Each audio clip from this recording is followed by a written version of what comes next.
Hi. So I wanted to make this video and it was inspired by my client Sophia, who recently could not get in with me for quite some time. So instead she went to another stylist who claimed to be a curly hair professional, and she had a terrible experience, and I'll tell you why in just a minute. For those of you who are looking for a curly hair specialist and you don't know who's in your area, you don't even know where to start, this video is for you. If you are looking for a new stylist and you don't want any sort of history experiences that were unpleasant to reoccur, then this video is also for you. So stick with me, stay with me. I promise to give you vital information. Bring a notebook. I actually wrote a lot of my notes that I'm going to be using to talk to you today on envelopes, because I can't find my notebook for some reason. So I'm a big advocate of writing in notebooks and keeping journals on you. And when you misplace them, have some envelopes laying around that you don't need in this moment. I do want to let you know that there is an amazing group of curly hair artists around the globe, across the world, especially in the US. There's a lot of us. So there are great websites where you can find them, and I can guide you to exactly where those websites are. But first, let's go through some really important steps for you to know before you go and pick a stylist. You have to stalk your stylist online. And I don't mean writing them emails and sending them text messages and utilizing their, personal cell phone number to, message them on all platforms. I'm not talking that type of stalking. I'm saying do your research. And here are some points that I want to make about what will make a curly hair stylist worthy for you. Now, some of you might want to find a stylist with curly hair. You think that they're going to be better equipped for you. Maybe you want to find a stylist who looks like you and acts like you. Well, that would be great if you were going to date your stylist, but believe it or not, sometimes the complete opposite of personalities can make for the best artist for your hair. So don't judge a book by the cover. If you are a white woman and you don't want to get your hair done from a Latina woman who has tighter curls than you because you think that she can't relate to your wavy hair, trust me, I understood. Probably your whole life you felt misunderstood, and the last thing you want to do is go to a stylist who's going to misunderstand you even more, even though she's promoting in your arena. However, don't judge a book by their cover. So a way to do that is find their Instagram handle. So start following them. Take some time to watch their IG stories if they're very active on social media. Find them on Facebook. See how they interact in their local community. Kind of do some research. Give the salon a call if they work for an employer, or if they work for themselves, read their website thoroughly. I'm sure, as you all know, it's easier to just make a call and ask a few questions, but believe it or not, a lot of us curly hair professionals are not ready or available to take phone calls at a drop of a dime. A lot of us actually don't have secretaries, because a lot of curly hair specialists around the globe are independent freelancers, free contractors, or we have small boutique salons, and so we are one woman or one man shows. So keeping that in mind, I definitely implore you to check out websites, read as much as possible, read their reviews, and just really kind of do the pickings for yourself, and that's really important. If they have an IG or any sort of portfolio, even if they don't have Instagram, which would benefit their business if they did, but I'm not going to tell anybody how to run their business. This is not what this video is about. It's for you, the client who is looking for somebody. If they have any portfolios, whether on their website, even on LinkedIn is now a new social media platform that they could be on, and you can check them out as well on that platform. And you can also check out their Facebook business page. If they have more of a personal business page type thing and not many hair photos, That's a good question to ask when you do contact them directly via email, giving a few days to respond, because again, we're busy. And if not hearing back from them, don't take that as rejection or them being unorganized or rude. Just do a follow-up email, because sometimes emails really do get lost. Looking up their education is also going to be on their website, but that can also be disclosed through an email once they respond that to you, if that's one of your questions. How to trust a curly hair stylist is really important, because just because they may do curly hair doesn't necessarily mean they know how to do your curly hair. So what makes you unique is you. And some characteristics to look into when you are, searching for somebody, or say you've already made that appointment and now it's ready for showtime, appointment time. I call it showtime.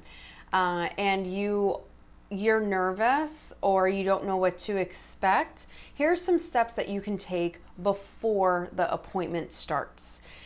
Prep work is pretty awesome. What I recommend that you look into is, one, jotting down some notes. Again, grab that hefty notebook and keep it on you.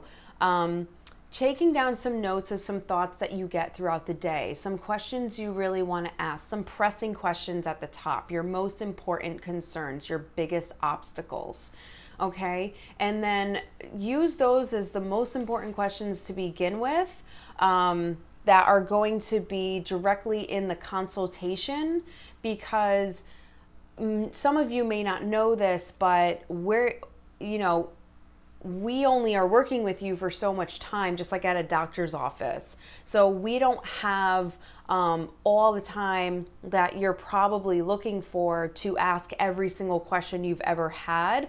So if you put it in a structure, it's going to allow somebody to answer the questions that are easier for you. And then for less pressing questions, in case you run out of time during that appointment, then they can be less important to you, and you can use those for either your follow-up appointment, which we can talk about in another video, which I will be doing for you in the future. So I hope this is helpful at this point, just a few minutes in.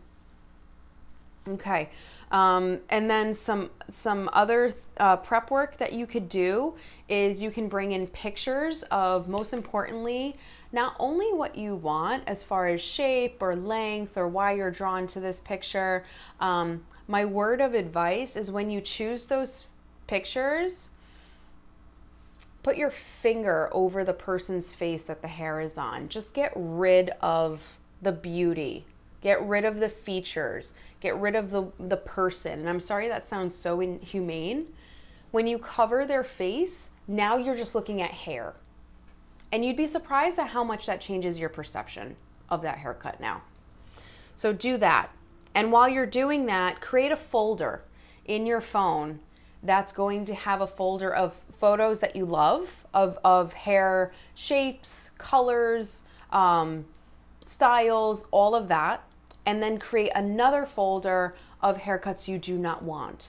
Because since you're only given so much time within an appointment, you are actually going to be wasting time going through your emails, going through your photos. And it may have been a good idea to email yourself before to show you those photos or to save them in a Dropbox. But sometimes it takes a while to get on the internet. Then you have to ask for the Wi-Fi password, and then you're waiting for things to load and it doesn't load right. And then you have to restart your phone, and you're kind of catching on what I'm saying here, right? You're wasting your appointment. So that is really, really useful. I've had my clients do that before, and they absolutely really love it. And I think after I'm done with this video, I think I'm going to update my website after this on how to prepare for your appointment. Also, take a photo of the products that you're currently using, and take a photo of the back of the products. Put them all in a row, and then take a picture of their label, and then turn them all around, and then take a picture of the ingredients list. Your stylist may have some pressing questions on what ingredients are in the products, because there's 1,004 trillion products out in the planet, and they may not have all the answers because they don't actually know what's physically in that formulation. Yes. And then remember the last time you got a haircut. Again, write that down. So those character traits of that stylist is going to start coming out during this session of, okay, they're going to start retaining information about you. And when you start telling them about your history, your goals, you're going to be showing photos, you're going to be showing what you've been using on your hair. That's going to open up conversations of, okay, well, I'm pretty educated about my hair, or I don't know anything about what to do with my hair. So you're either going to be extremely new at this, or you are going to have some, mileage under your belt, and you're going to be like, I'm pretty good with my hair, so I really just need a really good cut. So you're going to prioritize what you need. If you're brand new and need the whole kit and caboodle, these are really great tips for you. If you're revisiting a new stylist and you're pretty seasoned and you've been pretty educated by other stylists already, and you're just looking for that tune-up, then just really be clear about that you feel really confident about your method. You don't know everything, but you're open to trying new products and trying new methods, and you're okay with that approach.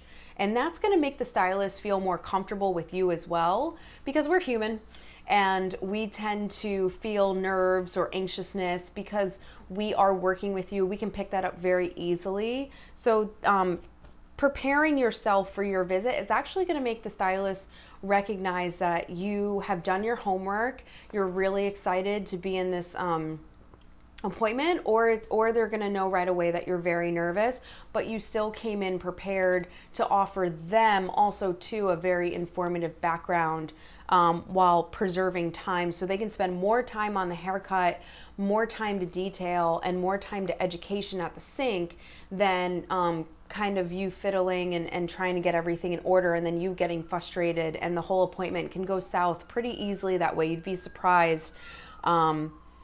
And we don't want that. So that's why this video is going to help you. And then, believe it or not, and I implore you to do this, after you've given them your information on what you want to do and how you want to go about that, I want you to pull up their social media and go through some pictures in which you bookmark on why you love those photos, and actually also to the photos that you don't like. Trust me, we are not going to get offended. In fact, the more we know, the better. So it'll give them an idea too that you're interested in the style cuts that they have created. It's also going to start building a relationship and a bond between you two, that you really do appreciate their work, and they're going to really feel that they are working with somebody who really wants to work with them and isn't just testing them and seeing if they're going to fail. Now, when we discriminate or when we judge a book by the cover and we're looking for a stylist that may look like us or act like us or think like us, what we're doing is we're putting that, what you're doing is you're putting that stylist in a box, and it's not going to benefit you in the long run, because that stylist is not going to have creative incentive. They're not going to have a openness to being creative on your hair and then offer you a shape that you never thought of, or a design that you've never seen before on yourself, because micromanaging somebody to tell them exactly what to do with your hair for a shape is actually going to weaken and cripple their creative flow. They want to be with you. They want to be a part of this journey with you. So if you think that they can't do your hair correctly because maybe they're white and you have black hair, or maybe you're super kinky and they're a wavy stylist, or maybe they're a male and they are bald and they shave their head but they used to be curly, don't underestimate the artist. They understand your canvas and your palette. But this leads me to say, if you feel like they don't understand you, this is where you have to be really real with yourself, reassess how you feel in the consultation. And if you are feeling heard and you're asking if maybe they can repeat a few things that they've said and they're reiterating what you said and you feel really listened to, then proceed to the next steps. However, if you feel that you are reassessing that consultation and nothing really went right, you don't feel like you're on the same page with one another, and you don't really feel like it's a good fit, you have the right to ask to cancel your appointment and leave. I know it's hard. I know it feels unorthodox. I know you were raised by a really great mother who taught you not to be rude, or your auntie who told you to not speak up because, you'll get in trouble for what you say, or, don't tell people how you really feel because you're going to hurt their feelings and you could be a people pleaser. I give you permission, get up, get out of that chair, and just say, you know what? I've changed my mind. I'm so sorry if I've wasted your time, but I think I can find services in another location. I think I'm still on my journey to find the best stylist for me, and I thank you so much, but I really can't sit in this chair. I don't feel comfortable. I think you're great. It's like dating. I'm telling you, it's like dating. And I will tell you right now, when a stylist feels that you already know it's not a good fit, you are doing them a favor as well, because they're most likely going to be frustrated or nervous or feeling insecure. And that's probably what you're picking up on. Okay, so if you're picking up on that, if you just can't trust them right away, you can still be nervous, but you can still trust them. Okay, and that's okay to feel both things, and that creates like that excitement and that unknown feeling. If you're not excited, if you're like, nope, going the wrong way, not working. And I'll tell you the advice that I gave Sophia earlier today, and I wrote it down. So she went to a stylist, and then after this, I'm actually going to tell you exactly where you can go online and find these stylists in your area. Even if they're 2 hours away, they're still close enough than getting on a plane and coming to visit me in Dobbs Ferry, New York. So if you're in a different city completely and it's really far and you don't know anyone that's around, you'd be surprised at how many websites I can list on my little hefty envelope here. But first, before I do that, I want to tell you that Sophia got a haircut with a stylist who told her that she needs to actually cut a few inches off. Now, Sophia is actually tighter than me. She's actually about these curls that you see here, but her entire head. Okay, and then she has wavy bits in the back here, so they always look like they're growing longer. So they kind of look like this, and then with this type of curl type, but her hair is much longer than mine. It's about down here near my microphone where you see here. And the stylist told her, I'm going to cut off a lot of hair because the end of your hair is dead. Now, Sophia has a strict regimen. She's seen a curl specialist before, me. She's been on the curly girl method forever because of me. She trusts a stylist that has always brought her into the right direction, me. So I have never really had to teach Sophia how to prep for her appointment before constantly repeating to have her visits with me. But recently, I've just been getting really busy at the salon, and if you don't pre-book your appointment in advance by at least 6 to 8 weeks, then you can't get in with the stylist. And that also goes to show how great they are, because people want to get in and they don't want to give up their appointments. So a waiting list, you can put yourself on it, but still pre-book your appointment in advance if you can. So back to the story. So she goes and gets this haircut, and the woman cut her hair basically up to my length without Sophia kind of really knowing how much that was going to look like. So she never repeated back what her shape was going to look like. She never repeated, how far in advance or how long it's going to take for her hair to grow back, or what is her hair going to look like in the next 6 months, keeping the future in mind. She didn't ask her questions about, what is your lifestyle like? How often do you condition your hair? What kind of products are you using? If you can't remember, do you have a photo of them? These are the questions I ask my girls when they sit down with me. So you're getting an idea of some questions that a stylist could, and I think in my opinion should be asking you if they are properly trained and properly educated as much as possible. Now I'm about to go over 20 minutes, but just give me 5 more minutes. Don't let me lose you. Don't click out of this just yet, because I want to give you the list of everything. So you have to hear Sophia's story. And so because the stylist did not ask those questions, Sophia didn't know that that was something that she should have known to do, because she's been with a stylist that is equipped for an all-over experience, okay?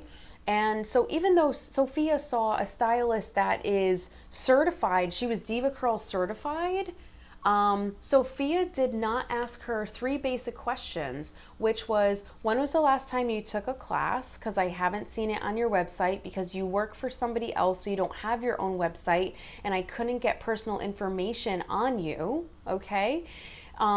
And that should be a question that should be asked directly to the secretary. And if the secretary doesn't know that, then the secretary should take a moment to find out when her last class was. And then second was, Sophia never saw her portfolio. And because she never saw her work, Sophia never really knew what kind of stylist she was working with, if she has great before and afters, if she's, talking to her social media fan base and giving great tips or practical advice. So Sophia already went in blindsided of who she was going to work with, okay?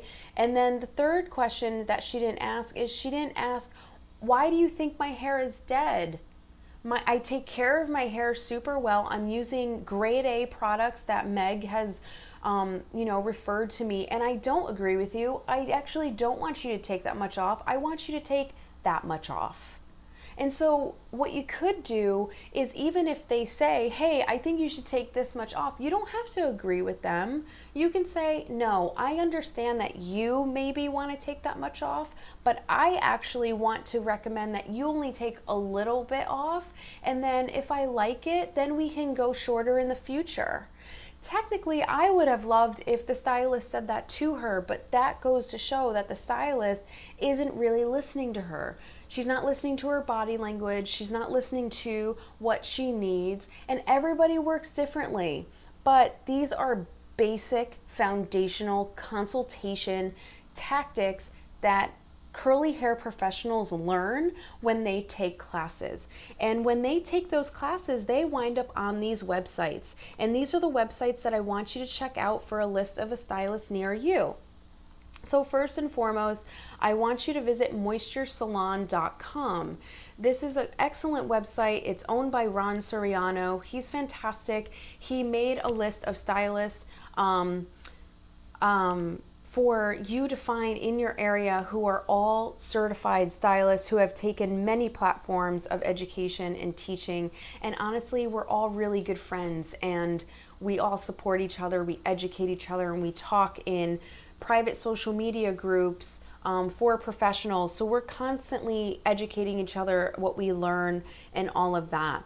The next website that you can visit is the founder is Scott Musgrave. He also has a website called curlyhairartistry.com, or is it, I'm sorry, I messed up. I believe it's Scott's, I'm sorry, Scott, I'm messing up your website.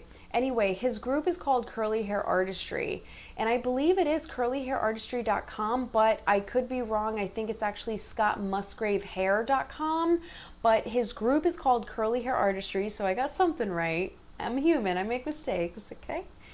And he has also a stylist list as well that has been certified from an education course that he also gives to stylists all over the US who also come in from other countries and take that course as well. Then there's the good old-fashioned Diva Curl Stylist Finder on their website. I would give the advice of checking in with the stylist that's listed on that list, to call that salon, call that number, email them, and ask them when was the last time they took a class. In general, they could be Diva Curl certified. I'm Diva Curl certified. I worked for Diva Curl for 6 years, and I took my certification 3 years ago, and I haven't taken a class since.